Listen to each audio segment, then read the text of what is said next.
Մի կողմում Հայաստանի գլխին կախված պետական պարտքն է 14 միլիարդ 68 միլիոն դոլար, մյուս կողմում ԵԱՏՄ-ի փակ դուռը հայ տնտեսվարողի համար։ Ու նման ճգնաժամային իրավիճակում Փաշինյանի կառավարությունը պետբյուջեից սուբսիդիաներ է տալիս տնտեսվարողներին, հավանաբար նրանց բողոքի ձայնը լռեցնելու համար։ Այս ամեն ինչը չի լինելու, անձիկ ովքեր պնդում են, որ հետադենք 2-3 շաբաթ հետո, 2-3 օր հետո ընդհանենք Բուլղարիայից ընդհանրեն կտանեն, այնտեղից կտանեն, այս սկանդինավյան կհեղեղեցիր անով բանով, այս մարդիկ խաբում են։ Այս խումբը,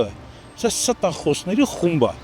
Սրանք օրական ընդհանրեն գլուխը պրծցնելու, սուտ ասելու, ժողովրդական լեզվով թռնելու խումբ է այս խումբը։ Տնտեսագետ Կամենդատյանի խոսքով տնտեսության մասին գիտելիքներ չունեցողներն այս ոլորտում անելիք չունեն։ Այս սուբսիդիանել հավատացեք, որ տրվում է այն ապրանքներին,